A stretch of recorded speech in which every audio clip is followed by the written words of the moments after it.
¿Qué significa para ti Orgullo Prieto? Es que ya me puedo morir, ya tengo 2 hijas, ya sembré un árbol, ya escribí un libro, ya estuvo. No, la neta es que hablar de estos temas no es sencillo. Eh, Hay muchas resistencias, hay muchas también malas interpretaciones. Es cierto que cuando hay, por ejemplo, algún tipo de charla o discusión en algún medio, por el tiempo, por el espacio, por ejemplo, en Twitter, ¿no? Que hay un número limitado de caracteres, entonces tienes que decir las cosas de una manera muy directa, muy sintética, en el sentido... Ya lo descompusiste. Ya valió mal. Muy sintética en el sentido de sintetizar, ¿no? Y entonces de pronto puede haber malas interpretaciones o puede haber interpretaciones sesgadas. También cuando hay alguna especie de debate o mesa o entrevista, también están las limitaciones del tiempo.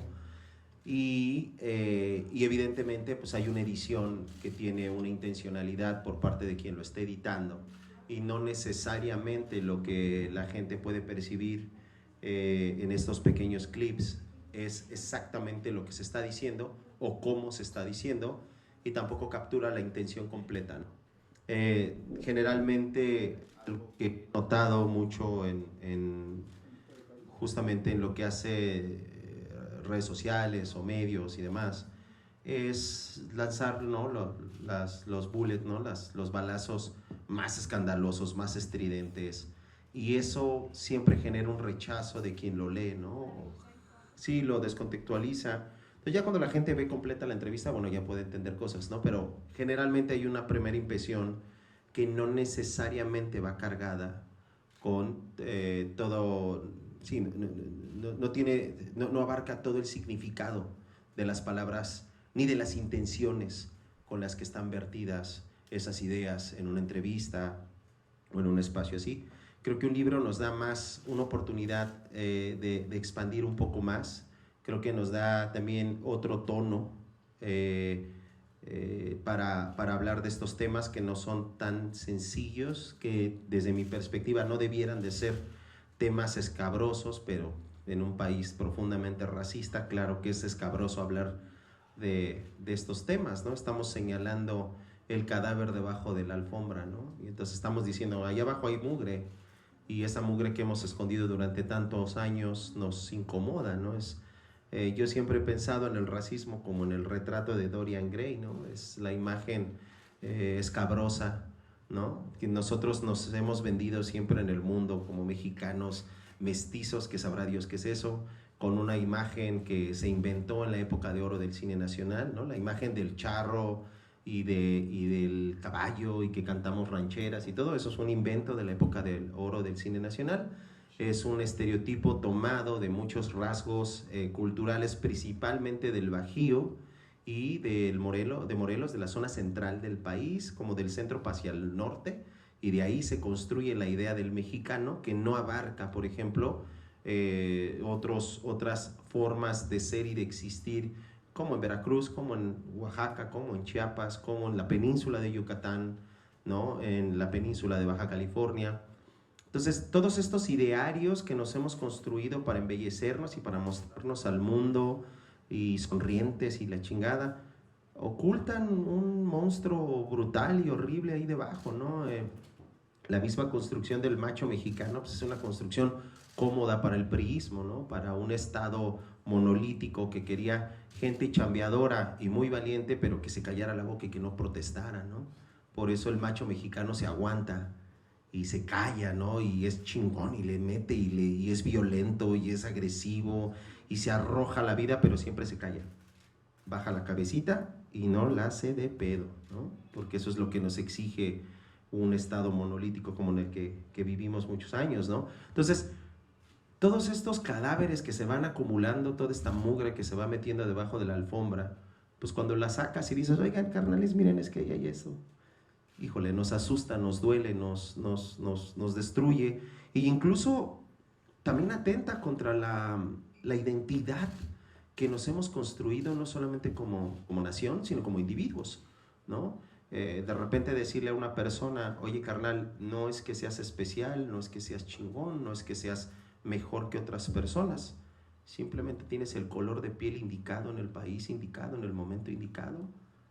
Pues imagínate lo que le hace eso a su autoestima y a su autoimagen, ¿no? Pues sí se las echa por tierra, como pasó, y me pasó a mí, cuando me dijeron que yo tenía una carrera de actor muy chingona, solo por ser vato, ¿no? Solo por tener un pito entre las piernas, yo tenía una carrera tan boyante, ¿no? Y eso me dolió y me destrozó la autoimagen que tenía de mí mismo, de el güey echado para adelante, ¿no? Que vino de Catepec y que le chingó y que a base de talento y determinación llegó y de repente me hizo Maya Zapata, solo eres vato, güey. Madre. Y sí, tenía razón, ¿no?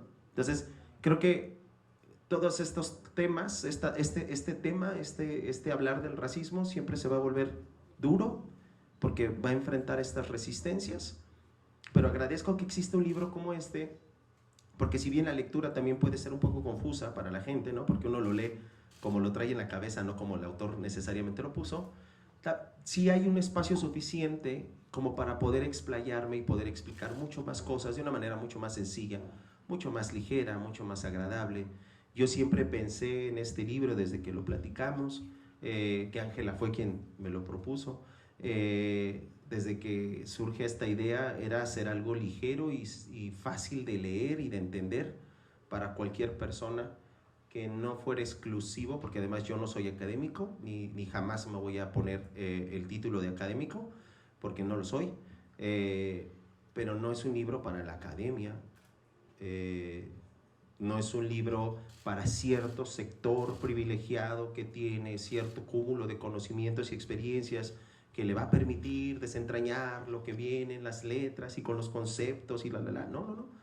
Yo lo que intenté hacer fue un libro sencillo que sea accesible para toda la banda, pero no por ser sencillo y accesible no tiene rigor, no por eso los conceptos no están ahí explicados, ¿no? Y además contrastados, porque son conceptos que yo fui a preguntarle a académicas y académicos, ¿no? Para no cagarla, ¿no? Entonces sí fue así como, oye, yo entiendo que esto es así, así, así, asado. Sí, sí es así, chido, ¿no? Oye, yo entiendo que esto otro es así, así, así, asado. Sí, sí es así, chido, ¿no? Entonces, era como traducirlo, ¿no? Como traducirlo a un lenguaje mucho más sencillo, más accesible, y también compartir mis experiencias personales.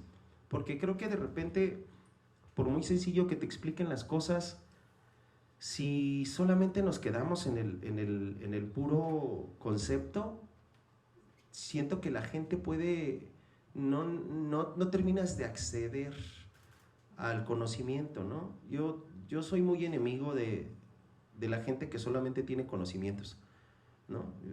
El conocimiento en abstracto ahí en la cabeza pues no sirve ni madres, ¿no? Pues parece enciclopédico, exacto, como ayer me dijiste, ¿no? Pues para eso lo busco en Google. O sea, si yo quiero nada más el concepto, pues lo busco en Google y ya está, ¿no? O me compro un libro, o voy y le pregunto a alguien que lo sabe y ya, ¿no? No, lo que necesitamos es la experiencia viva, la experiencia, el conocimiento hecho carne, ¿no? Que se llama vida. Y entonces comparto experiencias personales y reflexiones, y en esas experiencias personales y en esas reflexiones voy volcando los conceptos y voy volcando todos estos conocimientos que he ido adquiriendo.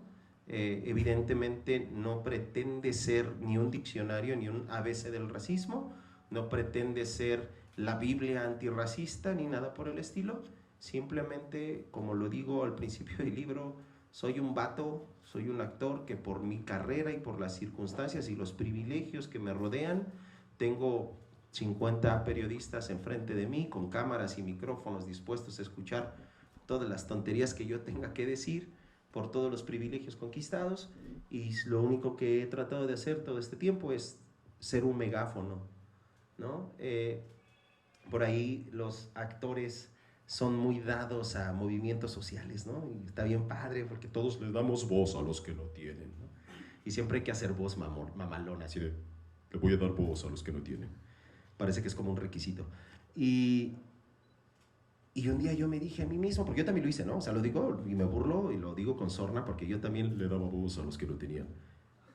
Hasta que me di cuenta que, verga, todo el mundo tiene voz. Lo que pasa es que los micrófonos los apañamos nosotros. Y quien tiene el micrófono domina la narrativa. Entonces yo dije, pues si todo el mundo tiene voz, pero el micrófono lo tengo yo, entonces cedo el micrófono. ¿Qué es lo que sucede con Poder Prieto, no?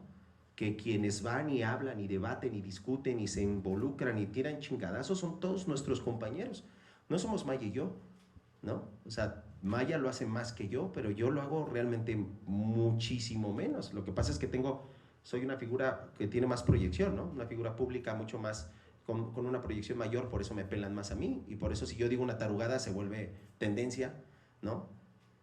Por el poder mediático que ahora tengo. Pero son ellos, ellas y ellos quienes van y dan la batalla, ¿no? Quienes están ahí con todo. Y también para mí este libro es una manera de honrarlos, de honrar su lucha y de honrar a mis compañeros de batalla de Poder Prieto, pero sobre todo es el reconocimiento de que el antirracismo no nace con nosotros, ni tampoco muere con nosotros. Nosotros simplemente somos un eslabón más en una cadena que tiene 500 años, porque todas las luchas han sido la misma lucha, desde hace 500 años, solo que se llamó defensa del territorio, solo que se llamó defensa de la lengua, se llamó defensa de la identidad. Luego los criollos la llamaron guerra de independencia, y luego cierto sector lo llamó Revolución Mexicana, pero era la lucha por ser quienes somos. Era la lucha contra instituciones, contra gobiernos, contra personas que oprimían y que le estaban robando la dignidad a la gente por el simple hecho de verte diferente.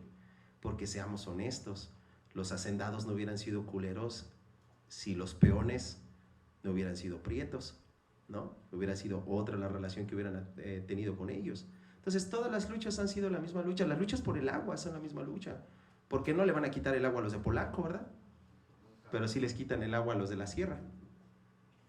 No desaparecen estudiantes de la náhuatl, y ojalá que nunca suceda, pero sí de las normales, ¿no? Campesinas indígenas. Todas las luchas han sido la misma lucha desde hace 500 años. Somos un eslabón más y ya está.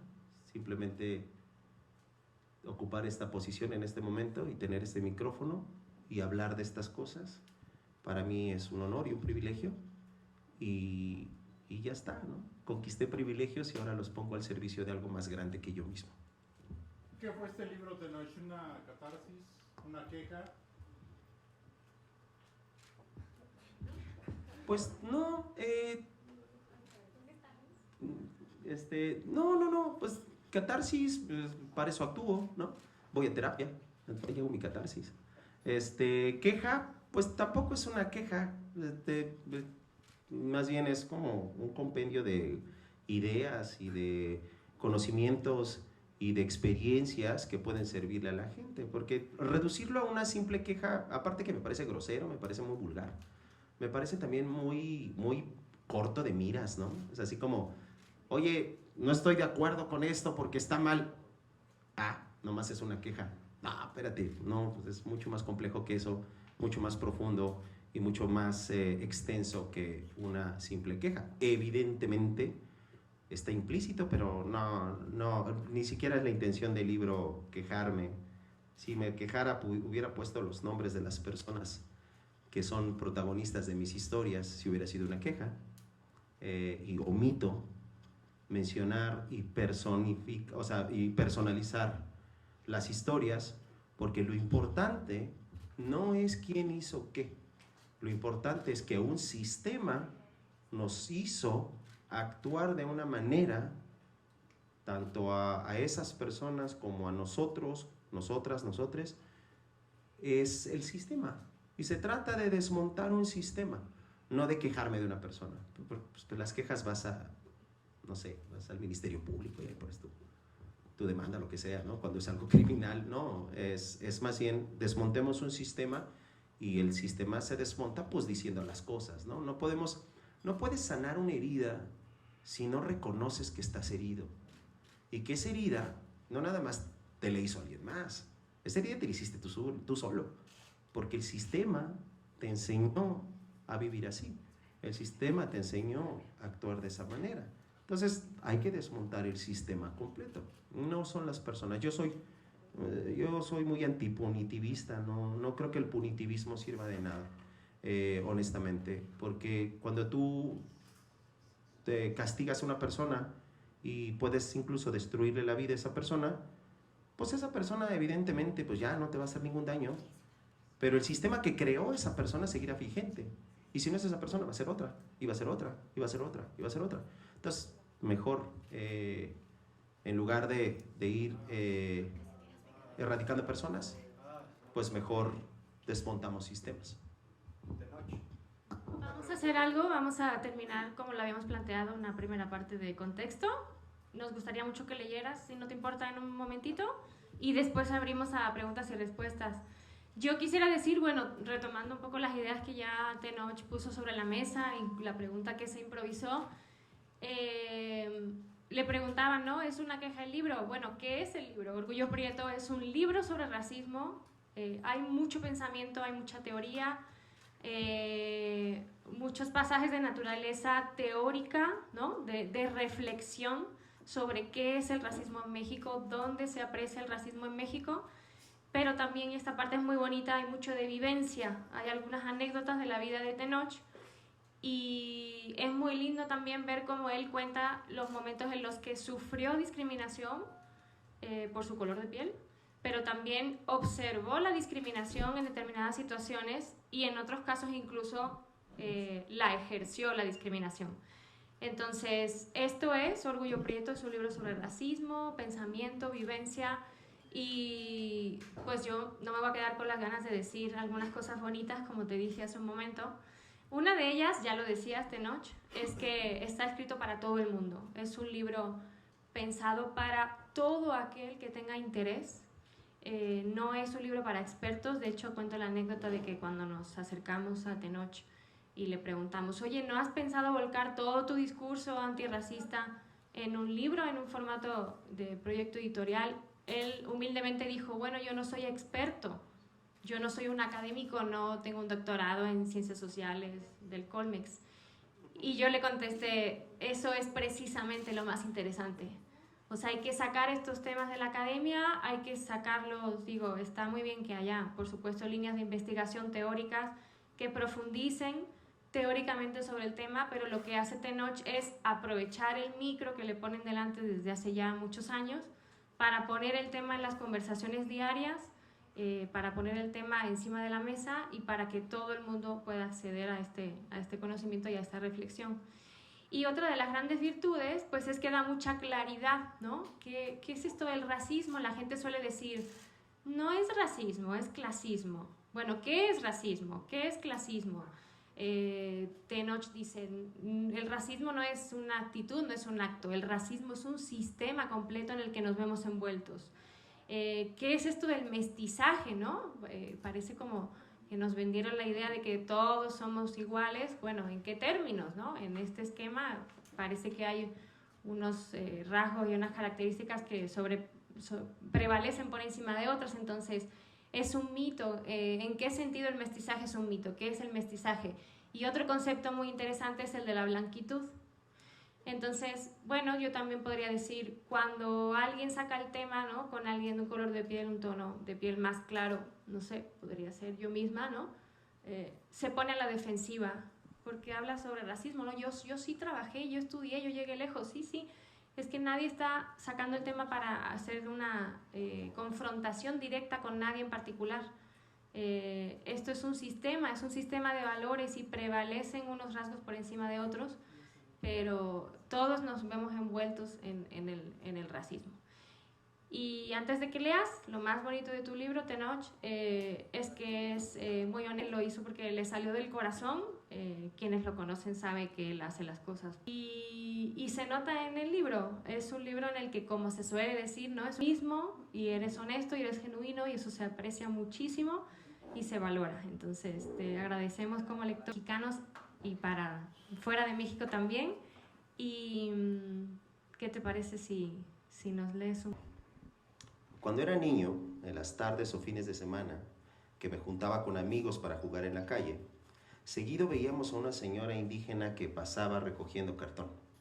Ella hablaba poco español, apenas el necesario para darse a entender en la ciudad, creo yo, y además lo hacía con un acento muy marcado. Cada que la veíamos, entre todos la jodíamos de cualquier forma posible. No recuerdo qué tanta chingadera le decíamos, el objetivo era joder, pero lo hacíamos con racismo. En el fondo, queríamos sentirnos superiores a ella. La señora, más que defenderse, nos pedía que la respetáramos. Yo soy una mujer de respeto. Respétenme si quieren que los respete, nos decía. Nunca la respetamos y ella nunca nos faltó al respeto.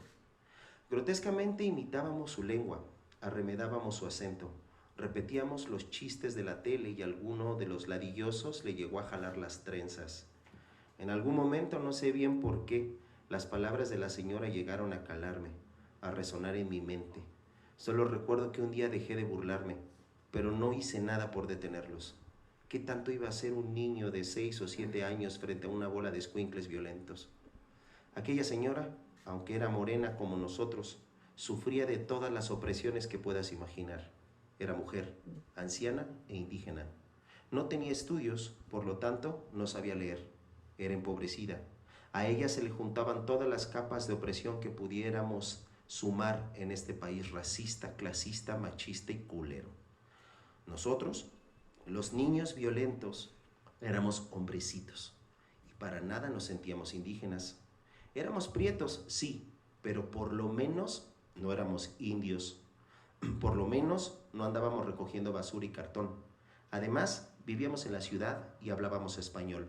Por lo menos no éramos ella. Hoy me es imposible imaginar la impotencia de la señora. Su sentimiento al saber que todo lo que ella era es motivo de odio y crueldad en nuestro país. No sé si ella podía ponerle nombre a todo eso, pero sin duda se daba cuenta. No tenía que irse a una colonia de gente millonaria para que la humillaran. Bastaba toparse con unos niños prietos de la periferia cubiertos con algunas capas más de privilegios. Llevamos el racismo tan interiorizado que despreciamos a ella, que despreciarla a ella era despreciarnos a nosotros mismos, a nuestro origen, a nuestros viejos abuelos. Despreciarla a ella era despreciar a nuestra sangre, a lo que nos da identidad, a los que nos da forma, a nuestra corporalidad. La devaluación o rechazo a nuestra persona es uno de los efectos más dolorosos del racismo, porque aunque muchos pensamos que solo nos lleva a cometer actos racistas sobre otros, primero lo hicimos sobre nosotros mismos. ¿Lo has pensado así? Antes de que la agrediéramos, antes de que llegara a nuestro barrio, de forma inconsciente y porque así nos lo enseñaron, ya habíamos tratado de dejar de ser lo que éramos, porque esos niños que éramos y luego yo mismo como adulto, al igual que millones de personas, estamos tan cegados con la idea de la blanquitud que dejamos de vernos a nosotros mismos y de percibirnos como prietos, como hijos o nietos de indígenas, de campesinos o de obreros. Ya como adulto, entendí que al agredir a esa señora estaba siendo violento con mi mamá, con mi abuela y mi bisabuela, y con todas las mujeres de las que vine.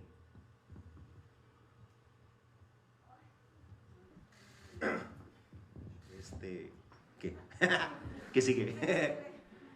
Esta anécdota es de mi infancia, ¿no? De cuán culerito fui, y que esos rasgos prevalecen, ¿no?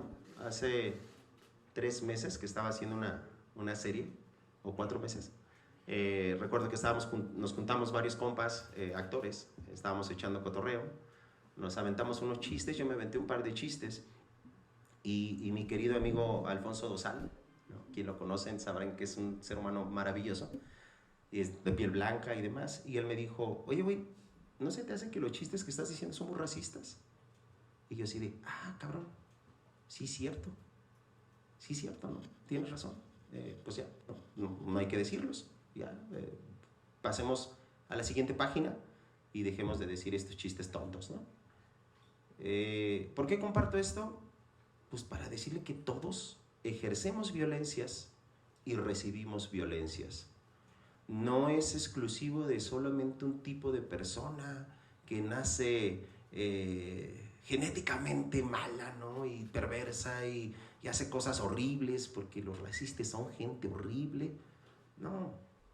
Si vives en un sistema así, pues eventualmente cometerás esas violencias o las recibirás, ¿no? Y lo importante es primero detectarlas, reconocerlas y después dejarlas de ejercer con tranquilidad, sin estridencias, sin meas culpas, sin dolores, ¿no? Simplemente pues no se vuelve a hacer y se acabó. Así se va a desmontar el racismo. Por eso yo soy antipunitivista, porque si fuera punitivista primero tendría que estar yo en la cárcel, ¿no? Primero tendría que estar yo en la palestra, tendría que estar yo en la picota, enfrente de todos, de todas, de todos. Pero no va así.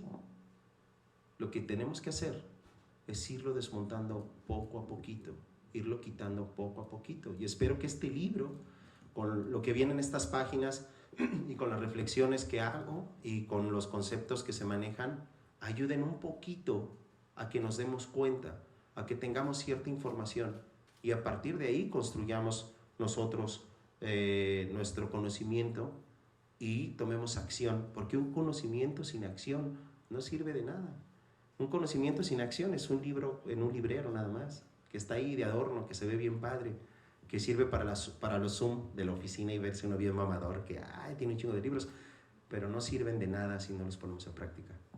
Entonces, pues nada, les comparto esta pequeña anécdota, no sé si quieres que lea alguna otra, y si no, pues vámonos con lo que sigue. Pues más bien ustedes. No, claro, nos encantaría. ¿Sí? Bueno, pues ahí les va. No venía preparado, muchachos, pero ahí les va. Ahorita vienen los mariachis y nos ponemos aquí bien chidos. Esto viene, se llama El Salvador Blanco. Viene a colación precisamente con lo que les decía, ¿no? De que yo antes le daba voz a los que no tienen. Y pues va, ahí les va. El Salvador Blanco. El sistema racista en el que vivimos El sistema racista en el que vivimos no solo se ha encargado de hacer menos a la gente morena, sino también de elevar a la gente blanca, de favorecer sus valores culturales. Por eso la blanquitud, cuando quiere apoyar y sentirse bienhechora, se pone la capa de héroes o heroínas, de modelos a seguir. Por eso aspiramos a ser ese modelo. Por eso hicieron a los héroes siempre blancos, Superman, Batman, Iron Man, etc. Esos personajes no son la causa, sino el resultado de que los hombres y mujeres blancos también se sientan los grandes salvadores de la sociedad. Son ellos quienes nos van a salvar incluso del racismo que su clase dominante se ha encargado de perpetuar, algo que ya es el colmo del individualismo. La persona blanca dice, yo te salvo, yo entiendo la posición de poder y privilegio que tengo, pero como no la quiero compartir, mejor creo organizaciones para ayudar un poquito a los más necesitados, para darle voz a los que no tienen. Por cierto, a mí es una frase que me purga. Esa frase quiere decir que tú, persona blanca, en tu infinita misericordia, vas a prestarles tu voz a esos pobrecitos que no tienen boca, lengua, ni capacidad de articular un discurso. Así estarás tú enfrente del público, en la toma principal del video, de la foto, en el artículo del periódico dando declaraciones en nombre de los oprimidos. El problema no es que les falte voz, lo que falta son micrófonos, y esos no los van a compartir porque deben quedarse en las manos de los pocos privilegiados para controlar qué y cuánto se dice. No, perro, yo no necesito que me des voz, sino que te abras a la verga, vete para atrás y pinches cállate. En el país siguen siendo frecuentes estos movimientos en los que la élite cultural progresista es la que se encarga de encabezar eventos en pro de los derechos de los prietos migrantes, de los indígenas, de los pobres, de los desfavorecidos en general. Ellos son los que saben articular las formas de hablar por ellos, por aquellos que no tienen manera de hacerlo, que no saben cómo. Son ellos quienes cuidan a los desprotegidos. Es toda una necesidad de estar en el centro, de echarse los reflectores encima. El gran problema con el síndrome del Salvador Blanco es que en el fondo no buscan acabar con la desigualdad o con el sistema racista que los beneficia. Se trata más bien de palmearse el hombro con actividades asistencialistas que ayudan en muy poco. Si quienes padecen de este síndrome de verdad quisieran acabar con los efectos del racismo, usarían sus privilegios para influir en las decisiones políticas que se toman en el país, en los estados o incluso a nivel municipal. Si quisieran, podrían mejor dedicar el esfuerzo a lograr que las élites pagaran impuestos para con eso cerrar la brecha que separa a la clase dominante de la mayoría del país. Si en realidad quisieran hacer una labor importante, pagarían mejores salarios, comenzarían a soltar repartos de utilidades, llevarían un mejor control en las prácticas de contratación para no discriminar por el color de piel. O bien, podrían lanzar campañas para pedirles a las compañías que venden comida chatarra que mejoren la calidad de sus productos, para así mejorar la salud de las personas a quienes no les queda más que comprarlos y se ahorren gastos en salud o incapacidades o puedan por su cuenta generar más ingresos. También podrían trabajar para eliminar monopolios y devolverles el poder a los campesinos. Por supuesto, cambios como estos, con el tiempo, harían que el sistema racista se debilitara y se acabaran los beneficiados. Pero eso sería mucho pedir. Mejor se graban construyendo 1 o 2 casitas de lámina para una familia empobrecida y listo, se acabó la pobreza. Todo esto me recuerda a un comentario, es más, era un reclamo bastante estúpido que me hizo un actor reconocido de origen español y que presume de su origen ibérico cada vez que puede.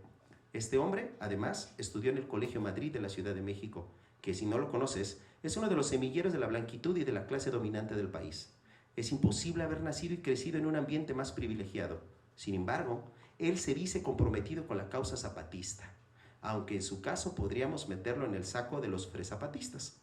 A pesar de gritar en donde pueda que es una persona consciente, me dijo en aquella ocasión: tú no puedes quejarte, cabrón, tú ya llegaste, tú cállate, ya te dejamos llegar.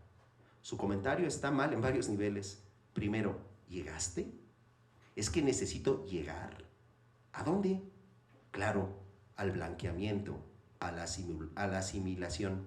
Para él no se trata de pelear por la identidad de un grupo de personas, sino de más bien ayudarlas a blanquearse, a llegar. Segundo, ¿yo no puedo hablar de discriminación? ¿Yo no puedo hablar de racismo? ¿No puedo hablar de cambiar la narrativa? A pesar de mi origen, de haber vivido y seguir viviendo una vida en la que el color de mi piel ha sido un factor determinante, sin embargo, él, que es blanco, de lana, de familia acomodada, perteneciente a la intelectualidad del país, él sí puede ser zapatista. Él sí puede promover a Marichuy, la defensora de los derechos humanos de origen náhuatl, que fue candidata a la presidencia, y hablar en nombre de los indígenas, darles voz a los que no tienen. Yo no. Yo, que viví la experiencia en carne propia, no puedo. La idea de que alguien como yo, que ha escapado a varias de las opresiones con las que nació, que ha acumulado privilegios de blanquitud a la que, en sus propias palabras, me dejaron llegar, tampoco es única. Con eso perdí mi derecho a hablar. Hasta para indignarse ellos van primero. Los prietos ni siquiera tenemos derecho a la indignación, porque si un prieto se enoja y levanta la voz, se convierte en un salvaje resentido. Si una persona blanca se indigna y levanta la voz por los oprimidos, es, en cambio, un activista. Si un prieto se encabrona, es un delincuente. Si un blanco se encabrona, es un luchador social. ¿Te imaginas? Hasta en eso nos exigen los que les demos el espacio. Hace poco circuló un video en redes en el que un grupo de activistas blancos hablaban a favor de la lucha ecologista. Por supuesto, hasta ahí todo bien. Sin embargo, se habían ubicado en el centro del debate y hablaban en nombre de las comunidades indígenas, aunque ellos, sus defendidos, no se veían por ningún lado. Me di cuenta e hice la pregunta.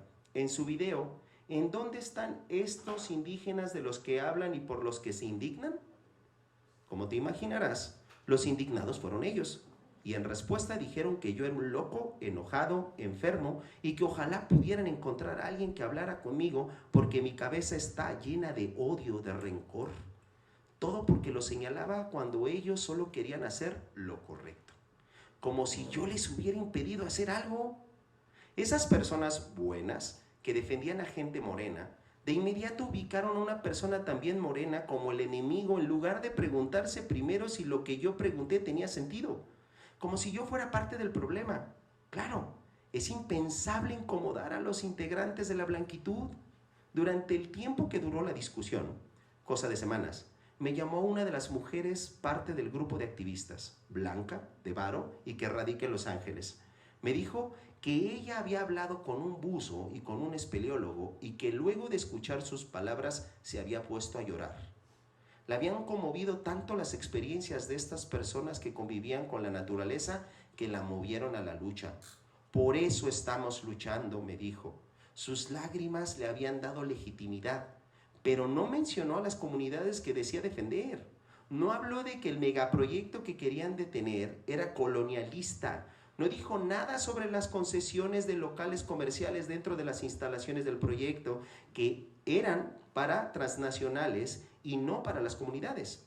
No, ella había llorado y eso era suficiente para que Poder Prieto y yo nos uniéramos a la lucha. La audacia de la blanquitud.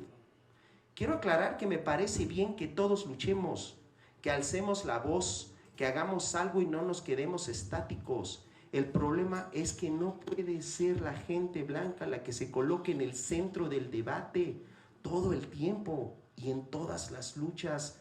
No se trata de ellos. Si de verdad quieren lograr un cambio, deben ceder ese espacio de su lucha, sobre todo porque a ellos sí los escuchan. No necesitamos que nos salven, no necesitamos que nos den voz. Por supuesto, estoy creando este libro, por lo tanto, yo tengo el micrófono, aunque no me lo dieron así como así.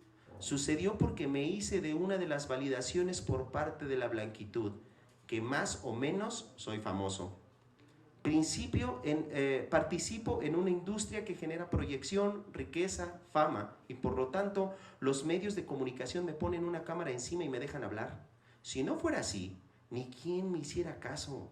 Llevo 16 años en la industria y desde que comencé hablé en contra del racismo, de forma menos articulada que ahora, porque entendía menos, pero en esos primeros años nadie me volteaba a ver. Primero, porque a nadie le interesaba y después, porque ¿quién iba a escuchar a un prieto que es actor desconocido? Después de que apareció la serie Narcos en Netflix y del éxito que tuvo, me empezaron a hacer más caso y mi voz comenzó a amplificarse. Me quedó claro que sería yo, una de las personas a quienes dijera lo que dijera, iban a escuchar. Es por eso que, de nuevo, soy yo quien escribe este libro y no un académico que se ha especializado en el tema, aunque sí existan muchos libros por ahí. La blanquitud se equivoca al querer quitarnos la voz, hacerla suya.